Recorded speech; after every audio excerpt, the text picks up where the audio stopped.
नमस्ते। आज एक ऐसे शब्द की बात करते हैं जिसे हम रोज सुनते हैं, सरकार। पर कभी रुककर सोचा है कि ये है क्या चीज? आखिर ये सरकार है क्या? हाँ, ये शब्द तो हम रोज सुनते हैं। पर सीधा सवाल ये है कि सरकार असल में करती क्या है? देखिए, सरकार कोई बहुत दूर की चीज नहीं है। जब प्याज के दाम आसमान छूने लगते हैं या फिर बाढ़ से निपटने का कोई प्लान बनता है ना, तो इन सब फैसलों के पीछे सरकार ही होती है। मतलब ये हमारी रोजमर्रा की जिंदगी से सीधे सीधे जुड़ी हुई है। तो चलिए इस बात को थोड़ा और गहराई से समझते हैं। हमारा पहला हिस्सा इसी बारे में है कि सरकार हमारी सोच से कहीं ज्यादा हमारे करीब है। ये कार्टून देखिए, ये पानी की सप्लाई जैसी एक बिल्कुल बेसिक जरूरत की बात कर रहा है ना। और इससे कौन मैनेज करता है? हमारी लोकल सरकार।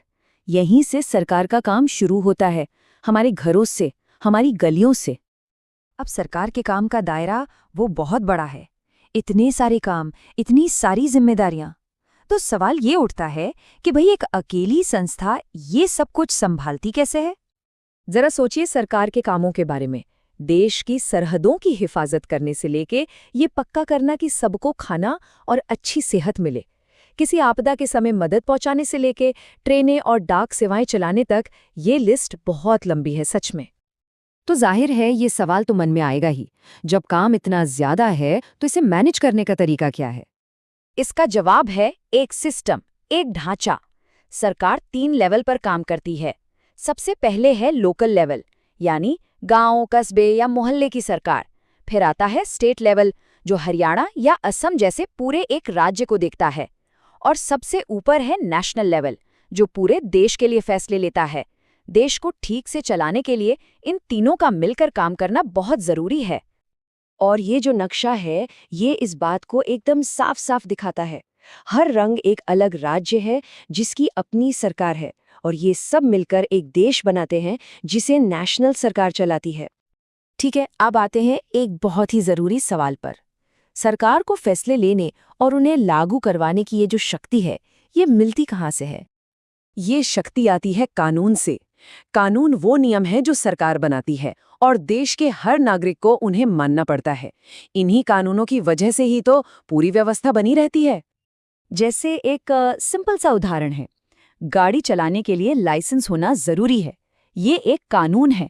अगर कोई इसे तोड़ता है तो उसे सजा हो सकती है। सोचिए, अगर कानून ना हो तो सरकार के फैसलों का कोई मतलब ही नहीं रह जाएगा। तो फिर सबसे बड़ा सवाल तो यही उठता है ना, कि सरकार को ये कानून बनाने की शक्ति देता कौन है? ये आता कहाँ से है ये पावर? इस सवाल का जवाब हमें 2 तरह के सिस्टम्स में मिलता है। एक जहां शासन राजा करता है और दूसरा जहां लोग करते हैं। ये 2 तस्वीरें इस फर्क को बिल्कुल साफ कर देती हैं। एक तरफ है एक राजा जिसके हाथ में सारी ताकत है, और दूसरी तरफ है एक आम नागरिक जो अपना वोट डाल रहा है। तो फर्क यहीं पर है। राजतंत्र में राजा या रानी के पास सारी शक्ति होती है और उन्हें किसी को कोई जवाब नहीं देना पड़ता। लेकिन लोकतंत्र में असली शक्ति लोगों के हाथ में होती है। अब भारत जैसे बड़े देश में लोग सीधे सीधे तो शासन नहीं करते। वो चुनावों के जरिए अपने प्रतिनिधि चुनते हैं जो उनकी तरफ से फैसले लेते हैं। इसी को हम कहते हैं प्रतिनिधि लोकतंत्र। और इस सरकार को अपने हर एक काम का जवाब जनता को देना पड़ता है। हमारा देश भारत एक लोकतंत्र है, और ये हमें यूं ही नहीं मिल गया। ये भारतीय लोगों के एक बहुत लंबे और मुश्किल संघर्ष का नतीजा है। तो चलिए अब उसी संघर्ष की कहानी की बात करते हैं। वो लड़ाई जिसने लोगों को उनकी सबसे बड़ी ताकत दी, वोट देने का अधिकार। ये सुनकर शायद थोड़ी हैरानी हो, लेकिन एक वक्त था जब हर किसी को वोट देने का हक नहीं था। शुरू में सिर्फ उन पुरुषों को वोट देने की इजाजत थी जिनके पास अपनी जमीन, जायदाद या शिक्षा होती थी। मतलब साफ था, महिलाओं, गरीबों और जो पढ़े लिखे नहीं थे, उनकी कोई आवाज ही नहीं थी।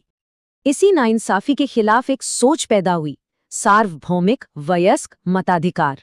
इसका मतलब बहुत सीधा सा है कि देश का हर वयस्क नागरिक, चाहे वो अमीर हो या गरीब, पढ़ा लिखा हो या ना हो, महिला हो या पुरुष, सबको वोट देने का अधिकार होना चाहिए। पूरी दुनिया में औरतों ने अपने वोट के अधिकार के लिए एक लंबी लड़ाई लड़ी, जिसे सफरेज मूवमेंट भी कहते हैं। जब पहले विश्व युद्ध के दौरान महिलाओं ने पुरुषों के काम संभाले तो दुनिया ने उनकी ताकत को पहचाना। आखिरकार 1920 में अमेरिका और 1928 में ब्रिटेन की महिलाओं को ये हक मिल ही गया। और इस पूरी लड़ाई की भावना को गांधी जी के इन शब्दों से बेहतर कोई नहीं बता सकता। 1931 में उन्होंने यंग इंडिया में लिखा था, मैं इस विचार को सहन नहीं कर सकता कि जिस व्यक्ति के पास धन है उसे वोट देने का अधिकार हो, लेकिन जिस व्यक्ति के पास चरित्र है लेकिन धन या साक्षरता नहीं है उसे वोट देने का कोई अधिकार ना हो। और ये तस्वीर, ये उसी मेहनत से जीते गए अधिकार का प्रतीक है।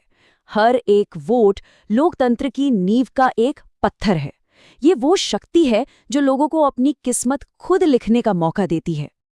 तो आखिर में कहानी यहाँ आकर रुकती है। एक लंबे संघर्ष के बाद लोकतंत्र ने ताकत को राजा के महल से निकालकर आम लोगों के हाथों में दे दिया है। लेकिन असली सवाल तो अब शुरू होता है कि हम एक नागरिक के तौर पर इस कीमती ताकत का करते क्या हैं? ये सिर्फ एक अधिकार नहीं है, ये एक बहुत बड़ी जिम्मेदारी भी है। इस पर सोचना तो बनता है।